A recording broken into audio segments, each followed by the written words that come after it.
Merci, bonjour à tous. Je vais vous présenter de manière très condensée le projet EcoCode, qui est un travail conjoint en fait entre une entreprise bordelaise qui s'appelle Snap et mon université, qui est l'université de Pau et des Pays de l'Adour, dans le sud-ouest. Juste une petite slide sur qui je suis. Je suis enseignant-chercheur en informatique et en fait mon thème de recherche c'est comment on peut rendre les logiciels plus verts. Donc je pense que c'est le thème de cette édition du Bordeaux.io. Et puis accessoirement j'enseigne la programmation Android, qui explique pas mal de choses dans ce que je vais vous expliquer. Donc le contexte, c'est vraiment la programmation mobile et j'ai adapté en fait des chiffres qui sont assez connus. Dans le contexte mobile, en fait, l'impact écologique, il est à 25% sur la consommation du device et 75% pour la fabrication, toujours continue, de plus en plus de devices. En France, cette proportion est légèrement différente, hein, c'est plutôt du 10-90 par rapport au mix énergétique qui est plutôt décarboné en France. Mais ce qui est intéressant, c'est que c'est intéressant d'attaquer les 25%, mais en fait ces 25%, ils ont aussi un effet indirect sur les 75, puisqu'il y a l'usure de la batterie qui peut pousser à renouveler prématurément son terminal. Donc c'est intéressant en fait d'attaquer la partie consommation d'énergie sur mobile, plus qu'ailleurs en fait. Les idées de départ, un peu les punchlines, c'est de se dire peut-être que le Green Code, c'est une extension du Clean Code en intégrant quelque chose qui est nouveau, qui serait les préoccupations écologiques. Ce serait de se dire, ouais, j'ai une dette technique, mais j'ai peut-être aussi une dette carbone qui vient se rajouter à tout ça. Et puis même si on va encore plus loin, on pourrait imaginer qu'un programme, les applications mobiles en l'occurrence, est pourquoi pas un éco-score, comme les bâtiments ou comme les machines à laver, etc. On n'a pas dit que ce soit simple, mais on essaie d'aller dans cette direction-là. Alors, du coup, la motivation de départ, c'est de se dire, bon, j'ai des gens, tous les matins, ils lancent Android Studio, et puis ils sont très intéressés par ce thème, hein, je pense que c'est l'objet de cette conférence, mais ils ne savent pas du tout quoi faire. On leur dit, il faut être green, ok, super, mais comment on fait des apps éco-friendly ? Ok. Et de l'autre côté, on a des outils mondialement connus comme SonarCube qui, on va dire, s'occupent de la qualité de code dans les projets. Donc là, l'idée normale, naturelle, c'est de se dire pourquoi on ne croiserait pas les deux pour atteindre l'objectif dont je parlais il y a quelques secondes. Alors pour ça, il va falloir trouver une nouvelle catégorie de code smells, pour ceux qui connaissent le jargon de la qualité de code, qui soit lié à l'énergie et qui soit lié à l'Android, en l'occurrence. Bon. L'idée, c'est que ce talk, à la fin, vous puissiez comprendre qu'on peut l'étendre à d'autres domaines, évidemment. Et en fait, on trouve ça soit directement, vous allez voir, dans les documentations. Il n'y a pas mieux que la documentation, hein, c'est ceux qui font l'API Android qui s'y connaissent le mieux. On trouve aussi des choses très intéressantes dans les papiers de recherche, dans la littérature académique, et ça c'est une partie de mon travail évidemment. Et puis tout simplement discuter avec des ingénieurs seniors, Android ou iOS d'ailleurs, et ils vous donneront des petites astuces sur les bonnes et mauvaises pratiques. Et tout ça, ça peut potentiellement faire une nouvelle génération de code smells. Alors du coup, c'est sur ça que j'ai travaillé, parce que c'est quand même le préalable, c'est d'établir en fait un catalogue de... Alors aujourd'hui, je les appelle des green code smells, bon peu importe. Au départ, j'appelais ça des energy code smells, je me focalisais vraiment sur la consommation d'énergie. Je les hébergeais à l'époque sur mon site personnel. Aujourd'hui, il y a une redirection, pas de souci. Ils sont hébergés sur un dépôt open source sur lequel les gens peuvent contribuer. Donc j'en profite. Aujourd'hui, on a de l'iOS, par exemple. Et c'est pas moi qui les ai trouvés, c'est la communauté open source qui m'aide à augmenter ce catalogue. Et en gros, plutôt que de donner les code smells comme ça en vrac, je les ai catégorisés en fait. Donc vous voyez les catégories en bleu et à l'intérieur, c'est chacun des code smells a un petit nom et puis une description en fait technique. Alors, évidemment, on peut pas tous les passer en revue dans un quickie. Simplement, par exemple, un téléphone, ça tombe en mode idle si vous ne faites plus rien. Et dans cette catégorie, je vais faire un zoom, pour vous montrer à quoi ça ressemble, sur le Keep CPU On, qui est donc un code smells, donc une mauvaise pratique dans l'univers de la programmation Android.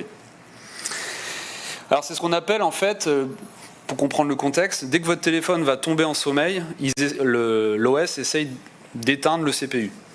Toujours pareil pour des questions d'optimisation d'énergie. On peut aller contre ça en demandant ce qu'on appelle un verrou de réveil.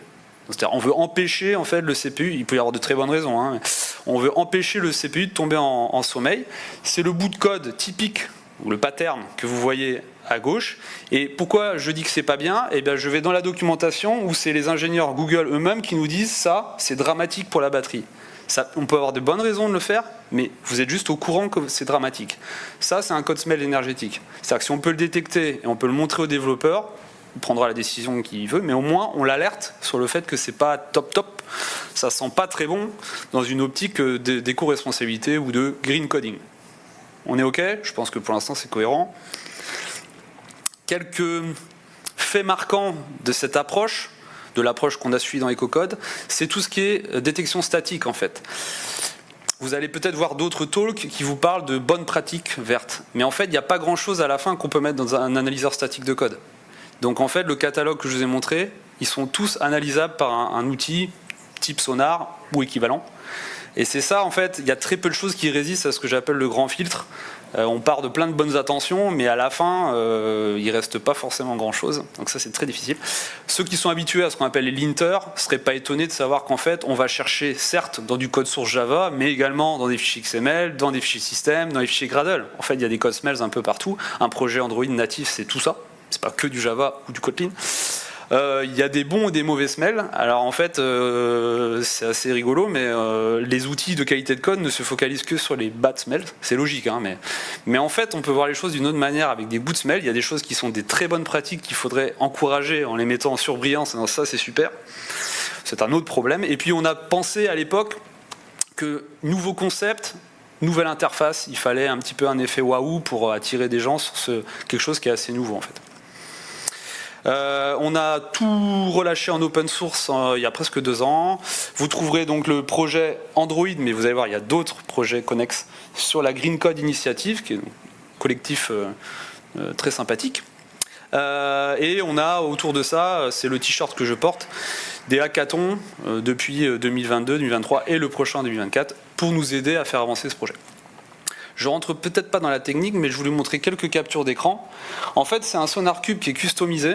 Donc vous le voyez, vous reconnaissez comme le Sonar Cube, où en fait on va vous lever des smells, donc comme j'ai montré, en rapport à l'énergie, avec le tableau de bord assez classique. Alors on a rajouté évidemment des ours, etc. Tout ça, où là vous avez en fait une note environnementale et une note sociale. J'ai pas le temps de développer ça, mais on fait la même chose pour des critères sociaux, parce que le numérique responsable c'est environnemental et social, mais on peut faire la même approche.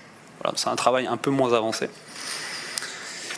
On n'est pas seul. Je ne vais pas venir ici en vous disant on est les meilleurs du monde, parce qu'en fait, d'un point de vue académique, il y a eu des gens qui ont essayé de faire des choses équivalentes. J'avais fait un linter en fait en 2019. Quand j'ai mis l'icône ici, ça veut dire que souvent les plugins étaient plutôt des plugins Android Studio, mais il y en avait un qui faisait ça sous SonarCube. Et côté académique, si ça vous intéresse, vous avez le Greenside Sonar de Capgemini, l'EcoSonar, vous voyez, c'est toujours le même concept, hein, c'est comme EcoCode. Et plus récemment, Cast, qui est un analyseur de code, qui a fourni une variante pour cet aspect-là. Tout ça, si vous regardez bien, est très récent. Hein, c'est une tendance, il n'y a rien en dessous de 2019 en fait. Et ce qu'il faut voir en fait, c'est que moi aujourd'hui je vous parle du mobile, parce que je pense qu'il y a un besoin là-dessus, mais on peut se dire oui, mais les développeurs web ont le même besoin, ceux qui font du DevOps aussi, ceux qui font de l'AI, de l'intelligence artificielle aussi, voire même des choses auxquelles on n'a pas pensé. Moi, mon message, c'est de se dire, est-ce qu'on peut généraliser ce concept? Je pense que oui, en fait. On peut trouver des code smells dans n'importe quel domaine, on peut les mettre dans un analyseur comme Sonar, et vous imaginez, on peut analyser des millions et des millions et des millions de lignes de code et avoir des tableaux de bord pour les équipes, etc. Parce que pour ceux qui connaissent un peu Sonar, ça se customise, on peut activer des règles, désactiver des règles, gérer ses quality gates, etc. C'est quand même un outil assez formidable pour ce genre de choses. Ça c'est la version compacte. J'avais fait un autre talk beaucoup plus long en 2022 sur la genèse du projet, pourquoi, comment, des aspects un peu plus techniques, etc. On trouve tout ça sur mon site web si ça vous intéresse. Et alors, donc Echo, c'est notre mascotte, c'est comme je vous disais, c'est juste pour voilà, un petit effet rigolo sur EcoCode. Vous pouvez trouver, c'est le QR code à droite, si ça vous intéresse, je le fais avec mes étudiants en fait, un tuto à suivre pour tester en fait ce que j'ai montré avec un projet Android à analyser, voir le dashboard et tout ça, totalement ouvert. Pour faire tourner l'outil, vous n'avez même pas besoin d'installer l'instance, elle tourne chez nous et vous voyez un petit peu le résultat. Et puis si ce projet ou cette présentation vous plaît, je vous suggère aussi éventuellement de noter cette présentation. Voilà, je vous remercie.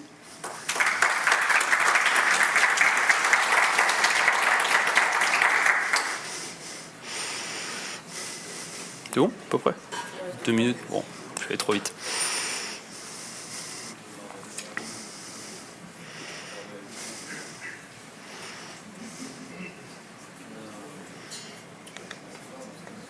Pas de questions.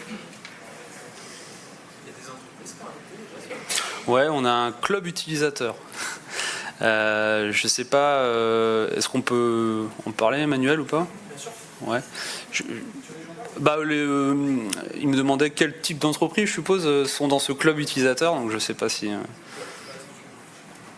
Bonjour. En gros, alors, EcoCode c'est un projet collectif open source, ça vous l'avez bien compris. L'idée en fait c'est qu'on accueille tout type d'acteurs qui a envie de s'intégrer en fait dans le projet. Donc le club utilisateur, c'est pas l'initiative de l'équipe qui fait EcoCode, finalement ce club utilisateur, c'est l'initiative du Crédit Agricole qui en gros œuvre déjà depuis plusieurs années sur le hackathon, donc en gros sur l'EcoCode Challenge, c'est eux qui l'organisent principalement. Ils se sont dit par leur propre initiative, tiens, on va demander à d'autres acteurs, utilisateurs des solutions EcoCode, juste une mise en commun en fait, de notre façon d'utiliser EcoCode. Donc déjà ça leur a permis en interne de découvrir qu'il y a différents services qui potentiellement utilisent EcoCode, qui ne se parlent pas, ils partagent leurs pratiques, et du coup là aujourd'hui on a dedans Crédit Agricole, Enedis, Air France, Société Générale, je crois qu'il y a groupe BPCE. Enfin voilà, grosso modo ça reprend quand même des grosses boîtes parce que c'est eux qui vont se concentrer sur ces sujets à l'heure actuelle.